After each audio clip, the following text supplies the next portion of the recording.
Hello.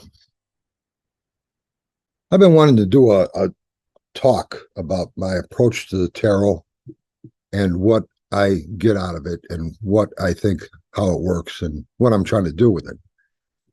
And just a slight.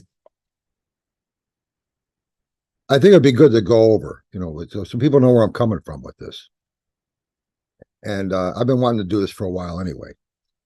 I think a lot of people have a pretty good idea, but I think this would help a lot. And this is the way I teach too. So you might get something out of that with this too. As far as I'm concerned, there's two types of tarot approaches that we're dealing with today. And one of them's a student of the tarot. And the other one's a card reader. And I would think from what I can tell, most people involved with the tarot want to get involved with it because they want to learn how to read them. And they want to learn how to read the cards. My brother was a student of the tarot. Passed away now, 53 years old, I think. Died about 5 years ago. But he was a student of the tarot. He was a member of BOTA, BOTA, Builders of the Edom. And he knew, I've said this before in other YouTubes. He probably knew more about the tarot than I did. But he was more into the esoteric studies, the ancient mysteries, and the symbolism and all this other stuff. And I was never really into that. But we're both in the tarot. So, I mean, it was funny because we'd be doing a fair or something. I'd say, Lauren, why don't you come and work with us? His name was Lauren. I said, why don't you? I know you could read. I should come be a reader. And he said, no, I'm not going to do that. And he's never read me, my brother. We've never read each other. I'd probably throw cards for him casually on a kitchen table or something, but we never really did that with him. And like I said, he was a member of BOTA, and we helped each other out with certain things. He was an IT guy too. So he matter of fact, here's his, if you see, there's the BOTA poster of the Tree of Life on the wall there. He gave me that about 20 years ago as a Christmas gift or something. I don't know what it was for. Just the poster. It was a $10 poster back then. And I think it's 1975 poster from BOTA. And so when I got it was about 20 years ago. And so I got this poster. Well, I liked the poster. Tree of Life with the tarot cards in there, the different paths. So we got a $10 poster. I made a custom made $100 frame just to hang the poster. So in a way, I wish you didn't give me the thing. But I like it. Custom made frame for it, but I like it. So anyway, that's what he liked about the tarot. The keys to the esoteric mysteries and all that. He was not interested in being a reader. And some people, I think, are interested in both. But I think for the most part, if you start to read, if you start to be a reader, you're going to start to go more toward my side of things with the cards, which is just, I'm a reader. I use the tarot as a tool. And I don't have nothing against people that want to go and study the universe through the tarot and look into the old ways of thinking. That's fine. I've read a lot about that stuff. It's interesting stuff. But I can't use it in a reading. And I think he knew that, my brother, because I would ask him, I want you to read. Well, our mother was a reader too. So she'd be on the phone doing readings and stuff like that. And he knew he would come to certain festivals and things, parties I'm doing, me and Linda, he'd see us reading. He knew how we read. I know, I think that he felt like he was coming from a whole different space with the cards. And it would be hard for him to come down to earth here with doing readings like we were doing them. And I think that that's what that was about. I might be wrong. He was more to himself anyway. He wasn't really an outgoing person. He was very to himself, more like a hermit, but a good guy. And that's the way he was. But if he was going to read it all, he could. He knows that would be a great place to start with us. If you're going to be a card reader, you're going to find that you're not really using this other side, the deep symbolism, the old thinking, something that was going on with the Egyptians or the Kabbalah, like that Tree of Life poster. Um, Things like this, you're not going to really be able to put into a reading, at least not very easily. And people that come to you for as a professional reader, they don't really want to hear it. You're going to get people coming to you for a reading. For the most part, you're going to have people coming to you with a question, something going on in their life. If you're a card reader and they want an answer, they're looking for an answer, a solution, something. And they don't want to hear about stuff that was going on 2,000 years ago, or what astrological sign this card is, or the symbolism of this and that in this card, or that and this card. So you can learn all this stuff, but it doesn't really help you in a reading. You have like if you're a card reader, if you're a pro card reader, what you're ultimately doing, what you're trying to do is you're trying to gather a following to you. And there's two types of parts of your following. You got a broad following and you got an immediate following.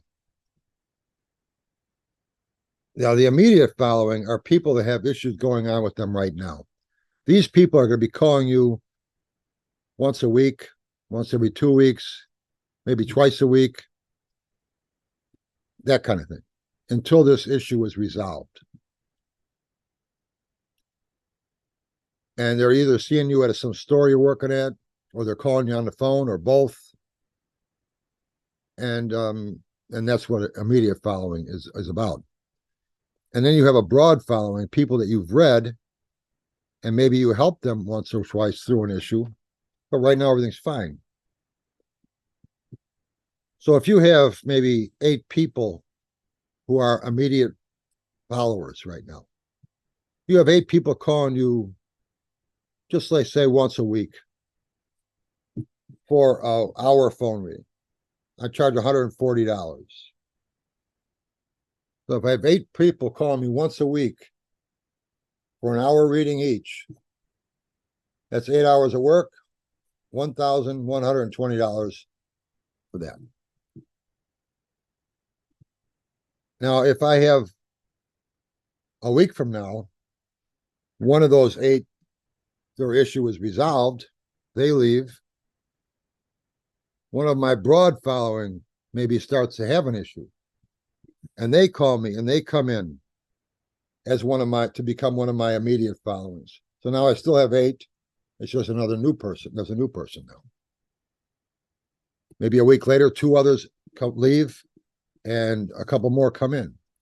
You're hoping for that, where it's an interchange from people from your broad following coming in immediate with questions and issues. And you're helping them along until this issue is done. So readings are usually going to be your main source of income. Your readings are going to be more than one reading with somebody. You're going to have a following. And the way you expand your following, the way you start having one, is to be out there doing things.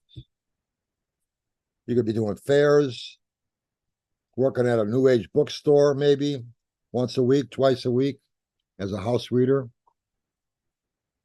Doing anything you can where you're sitting there somewhere with other with doing readings to people. And then when you're done with that reading, you're handing them a business card saying, I'm here every Saturday if it's a store. Come and see me. Or if you want to see me other than that, you want to talk to me, you can call me anytime on the phone. I do phone readings, credit card right over the phone. And you're not bothering me, give me a call. That's a follower then. So getting out there is important to have places to go. If you do a town festival going on, get a canopy tent, put it out there, be a reader. Anything where you're circulating, getting out there. You want to build this following up. And you could have, and like I said, there'll be immediate people in your during your day or your week that have an issue going on with them. These people are going to be calling you more than once. Most of them will. It's not uncommon to have somebody calling you once a week until an issue is taken care of, because that issue changes. Things change in it. This just happened with the situation. What do you think I should do? Well, you already know the rest of the reading because the rest of the situation because you've been reading this person about it, and you go right into it. And that's how that works. I've had, no kidding, I've had somebody call me more than once, 5 times in one day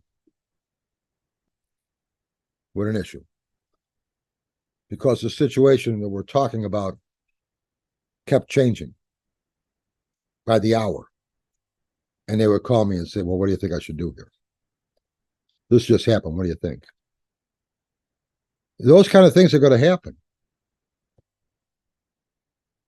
And that's, but as a reader, if you're going to be a pro reader, that means you're paying your bills as a reader. And you're looking to make money, and you're looking to help people find answers. And that's what you're doing. And these people aren't interested in hearing about stuff that was from a long time ago, about the universe and stuff like that. They want a solution here. What are you seeing is a good way to move on this. And you're not going to need any of the symbolism. You're not going to need any of the ancient thinking with that. That's more for the student of the tarot who's interested in learning about metaphysics, the laws of the universe, which is all interesting stuff. I said it was in my family, but that's what that's about. I've read a lot of that stuff. I don't use it. I never had a need for it. I never even thought about it. I can't look at that stuff because I'm trying to figure out this person's situation. And that's where you'll find yourself doing. When you start reading professionally, you're not going to be looking at those details. At least not, you're not going to be spending much time with it. It might go in your head for a second because of something, but it ain't going to stay there long. You're looking for those cards to give you ideas.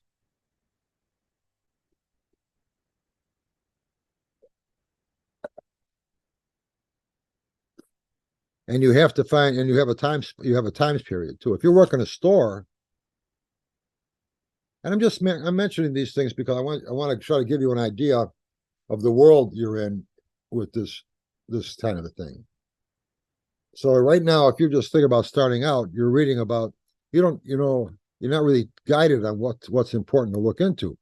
A lot of books on the tarot, okay, and you start reading about the stuff from the ancient times, and you're going into ways of thinking and the symbolism and things like this. It's not helping you with the reading, which you're reading cards, and you're thinking, well, maybe I got to learn this stuff.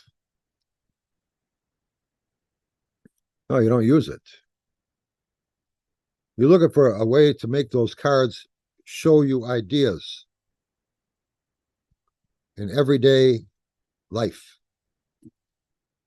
So having meanings to the cards, yeah, it's important. But have the cards be able to drift into other things as they're needed, that's important too.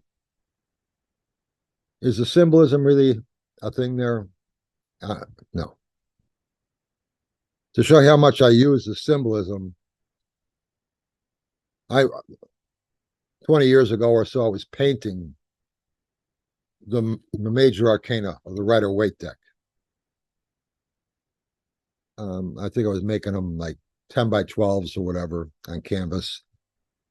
And that was the reason I was going to do this. And I got about 15 of them made.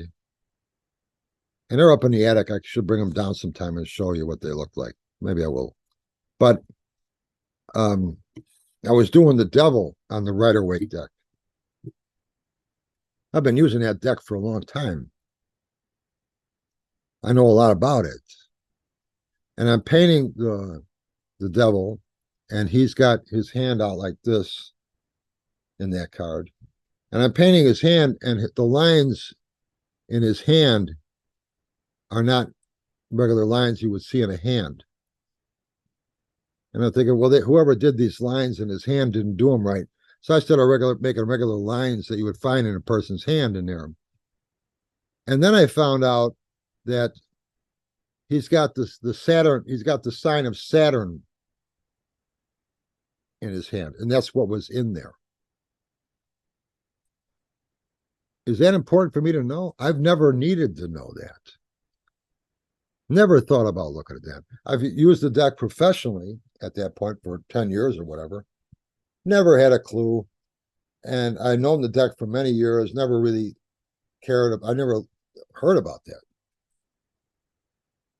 It would never come up in a read. If I told somebody this is the sign of Saturn in the devil's hand, they're not going to care. Tell me what I got to do here. They're not going to be saying, "Oh, okay, are we going to move? Are we going to move? Are we going to move in this year? Are we going to relocate?" And you say, "Well, I see the sign of Saturn in devil's hand." Yeah. Well, okay, and are we going to move? That's all. Not only that, but you have, if you're working a store, you have a time element there.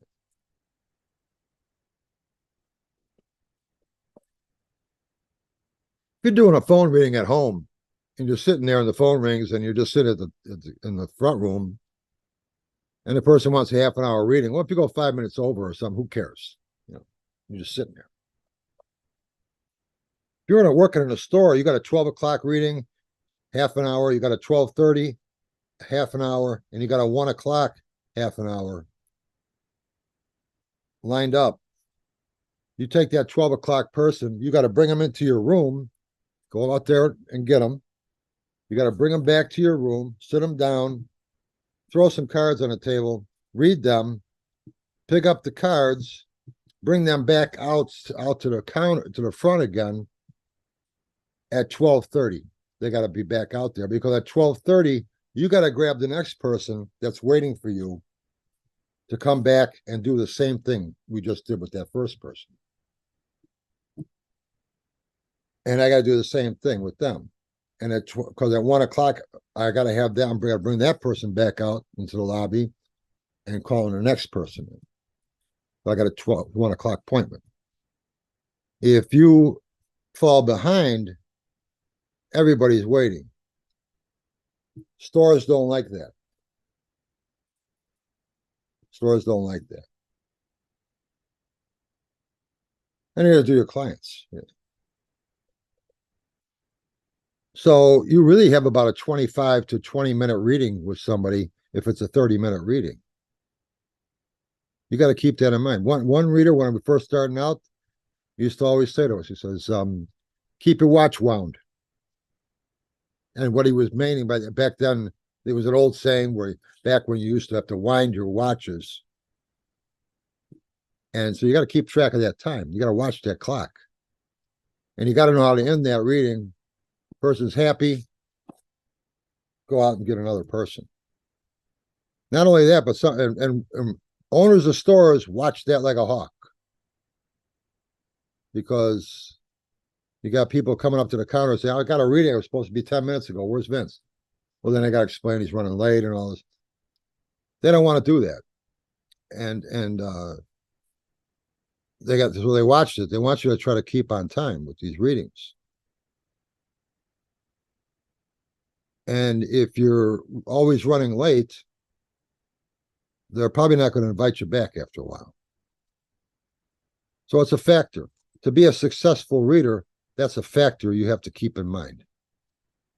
Not symbolism of the cards. And there's readers out there that would be working in stores that will purposely give an extra 10 minutes to the client. Half-hour reading, I read them for 40 minutes because I want my clients that come here know I read a little longer so they'll come back to me next time. Well, the store gets rid of them right away. They think they come up with some new idea. No, they didn't. No, they didn't. So keep an eye on that clock. Know how to stop the reading, end it, give them your card, say, call me anytime. Hope you like this. And any more questions, we can make another appointment. Whatever you got to tell them, you got to be watching that clock, and you got 5 minutes before the reading's over. You got to start seeing how you're going to wrap this up and end this reading. That's being part of a reader. That's part of it. Just like knowing what those cards mean to you is part of it. Looking at that clock and saying 5 minutes, this reading's over, and I got to start wrapping it up. Coming to a finish here. Because then we're going to stand up or we're going to leave this room. That's important. So what you're doing is you're working at public places, whether it's a festival, a New Age bookstore, as a house reader during the week, or somewhere else where people can actually sit down with you face to face and do a reading with you. You're doing this to broaden your following because they get your business card. They know who you are. And if something comes up, they're going to call you again or come see you again. And once you start reading them face to face, they have no problem with calling you on the phone. And you'll make a lot of your business will be doing that. And they'll call you at a certain time. You can sort of know at 9 o'clock at night is always when Mary calls. That phone rings, it's 9 o'clock. I know it's Mary. Or whatever. You know, you just and I got time for a reading. Yeah, I'm good. I'm ready. You know. And that's how you start to get. So if you're going to be a reader, you have to look at it as a business. I make a living with this deck of cards and I'm finding answers. I had some comments recently just saying that they thought what I was doing with my teachings is simplifying the tarot or cheapening it in some way. And no, that's not at all what I'm doing. My work explains why the tarot works. That can now be explained. And if you are into the old traditions of the mystery schools, that doesn't work with this, but because it goes against all that. But if you're a reader and you want to know what it is you're doing with these cards, which most people want to know what they're doing with these cards when they're, no matter what they are, if they're picking up, they're learning tarot cards, they want to know how to use them. Which way they go from there is not important. First, they want to know how to use the cards. And that's what my teachings are about. And now that could be explained. And I show why it could be explained. And who's making money today is creative consultants, not tarot readers. I mean, as far as corporations and big businesses and stuff, they're seeking out those people as advisors, not the tarot reader, who are doing the same exact application of thinking that we're doing. Called conceptual blending, a creative thinking technique, and they're making all the money. 100 years ago, world leaders would come to tarot readers, not today. Well, 150 years ago, they would.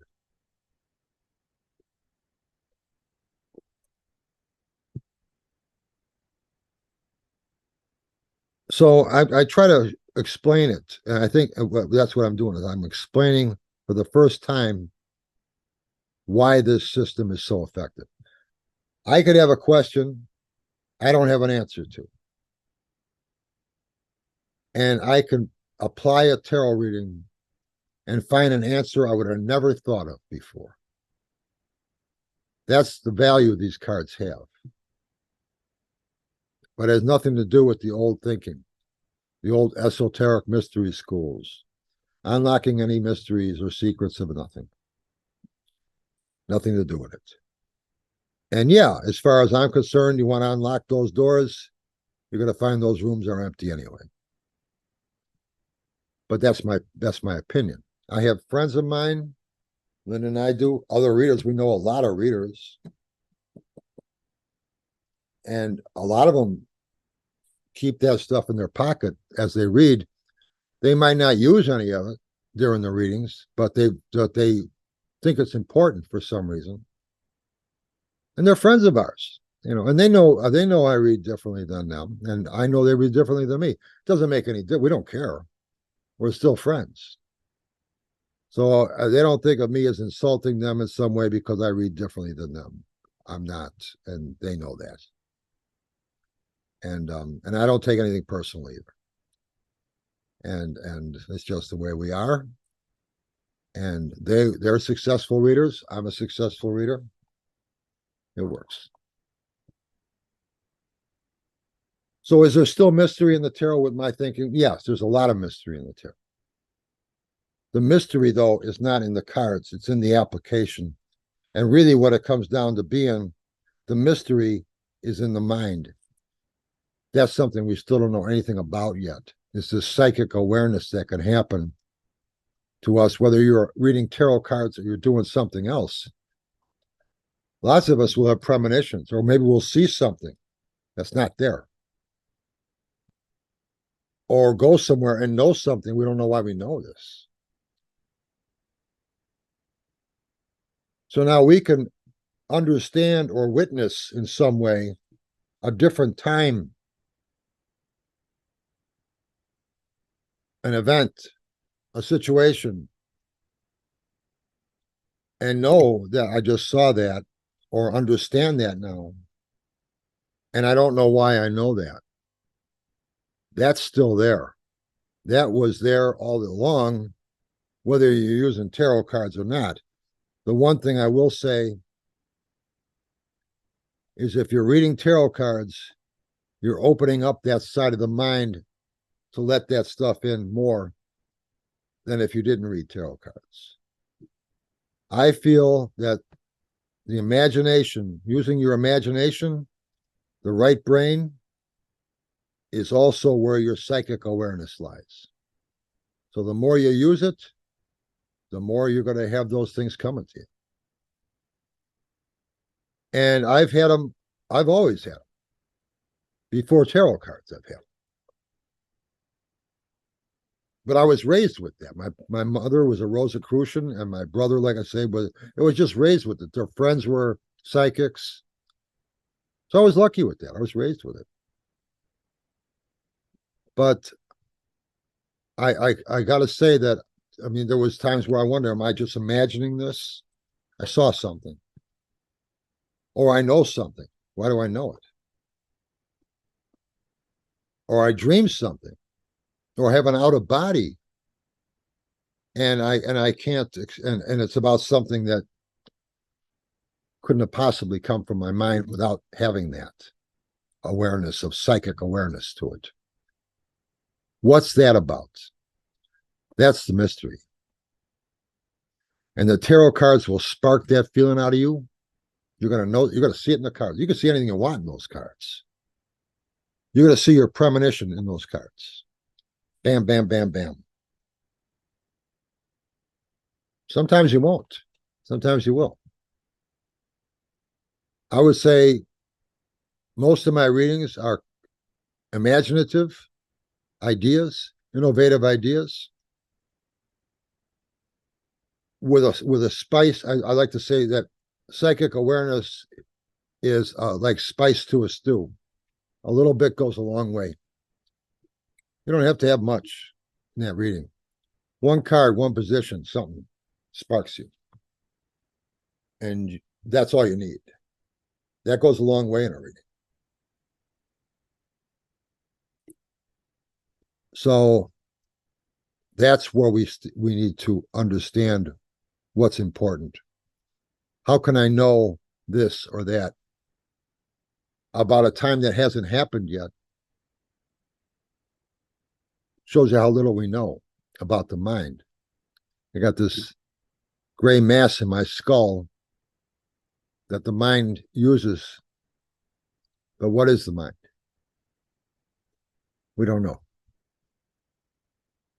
The reason I know that's not my imagination when I see things or hear things or know something. I could be at a party, to show you an example, I could be at a party where I don't know hardly anybody there, and be introduced to somebody, and a woman, let's say, and she comes up and I shake her hands. How, Mrs. Jones, how are you?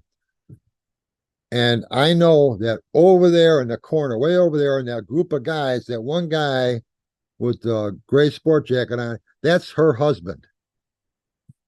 And I don't know why I know that.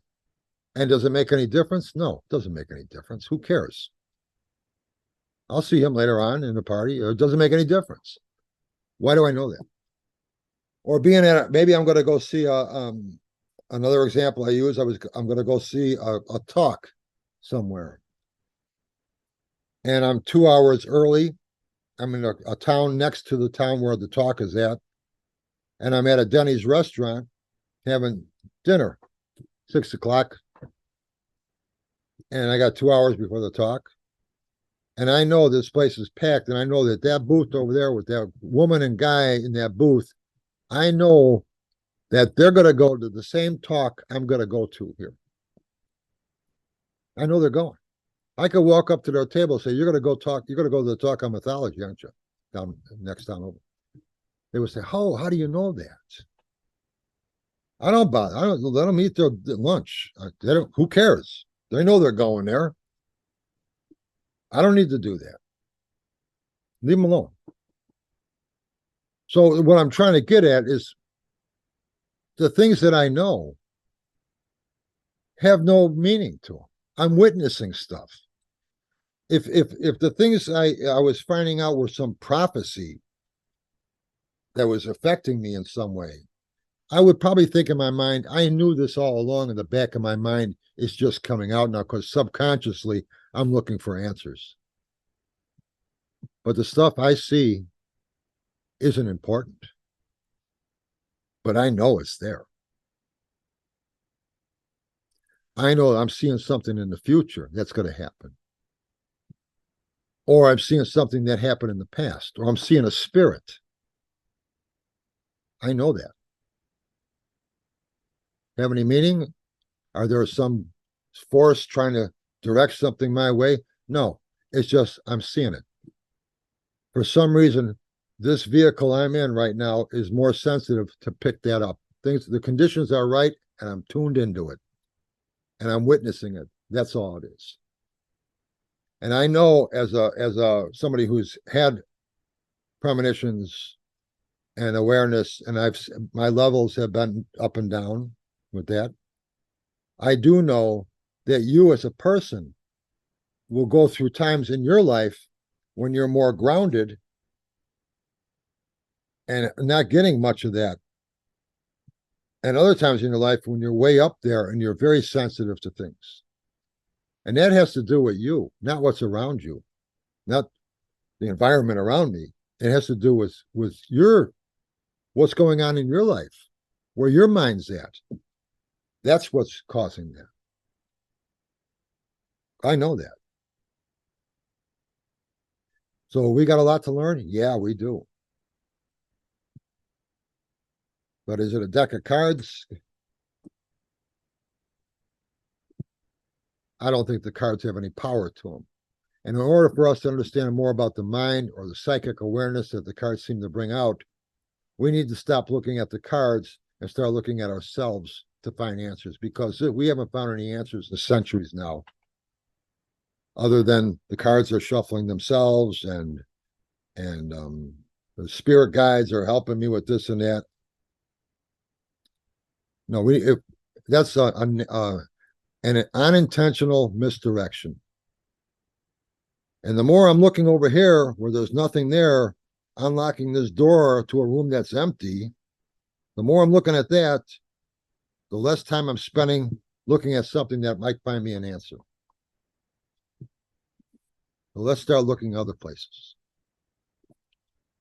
I'm coming from somebody who's been there, who's witnessed it, and understands what's going on a little bit. So anyway, geez, this got involved. I thought this would be interesting to talk about, and I hope you like it. And maybe we'll have more of this. I don't know, but if you are somebody who is involved with traditional, esoteric, ancient, the Kabbalah, Tree of Life, Builders of a Tatum, Rosicrucians, Golden Dawn, whatever is out, I don't know what's out there anymore.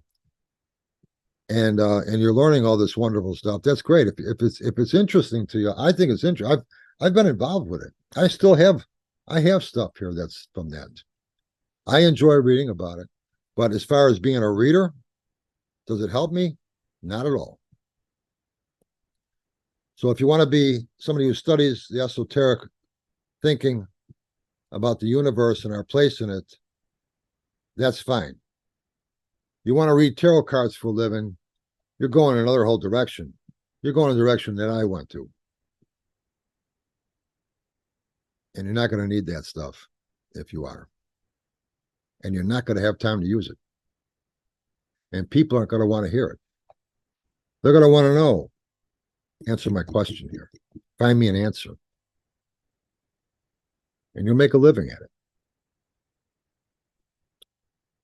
And if you're out there to sincerely help people, your reputation will last forever. So I hope you like this. If you're somebody who likes tarot cards, we got that in common.